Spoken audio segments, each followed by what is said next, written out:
What's up, everybody? We have had one hell of a weekend.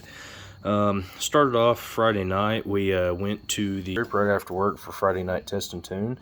That went pretty good. We started off running a couple of low 1130s at 123, and then I think it was the second or third pass, it ran its personal best, went 1128 at 124, which was pretty solid. Made 5 passes, I think, that night. Everything was between 28 to 34, somewhere in there, all 123, 124. So real consistent. Car was running really good. Everything went great. And then finally, by the last pass of the night, I decided to try the trans brake because the fluid temperature was finally high enough to give it a shot. HP Tuners has that set to a locked threshold of 140 degrees fluid temperature. They really should lower that. But anyway, got up there, did a good burnout. I had 18 or 20 pounds of air in the drag radials, and activated the trans brake. Tree came down. I let it go. Broke the axle. Driver's side, of course, which is what we started off the video with. So wasn't really sure what the right thing to do was from there. Had to leave the car at the track, and got up the next morning, did some research, found a Duralast makes a replacement axle. Technically, yeah, but so went and picked one of those up and got to the track, got to work, got the axle replaced. Everything went fine.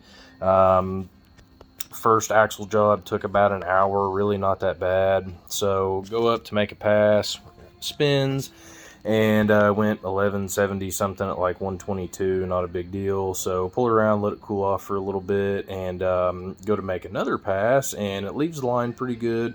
And on the 1-2 shift, which is crispy, it destroyed the replacement axle. So that axle had 1.5 miles on it probably, and barely over 1 drag strip pass on it. I will show you guys exactly. So this one is the factory axle. You can tell it's got the Ford sticker on it. This is the end that goes in the wheel. That's the end that goes in the differential housing. So you can tell on this one, it's got the splines in the joint. Right here, it goes from a thinner diameter to a thicker diameter. So I didn't really realize that when we got started with all of this. The aftermarket one, Duralast, same situation until we get here. It is the same thickness all the way through. So it does not have the thicker spot that the factory axle has. So I put this in, go make a pass, it spins, does okay, come back around, it does not spin this time, and on the 1-2 shaft, just makes absolute hell of a racket. This is what happened. It didn't even break the CV joint, it straight up broke the axle shaft where it goes into the CV joint. You can try to see it here. You can see that's the shaft broke off in the boot. The factory one broke in this CV joint right here. So it free spins. I'll see if I can get to do it. Yeah, so it free spins and broke inside the joint, which is pretty typical. I really think this aftermarket shaft broke to just it being a poor quality part. So that's what happened. We switched out 2 axles on the left rear. Thanks to Lee at Ortiz Performance, I've got a set of GT350 axles coming. So hopefully that ought to be all right for this naturally aspirated thing for right now. And I don't know. No idea what the future plans are, but we'll see. Other than that, everything went pretty well. I did make one more pass after there we go. After we got the second axle put in. Also, I want to say a huge thanks to Dylan and Cody for helping me. Dylan basically played gopher for me this weekend. He brought me home Friday night, and then again went and fetched the axle earlier today, and so he was a huge help. And Cody helped me get the second axle swapped in and out. So I really appreciate you guys helping. Couldn't have done it without you, but yeah, so we made a street tire pass after we replaced the second axle, and I couldn't leave there defeated. I needed something good to happen. It went 1189 at I think it was just over 123.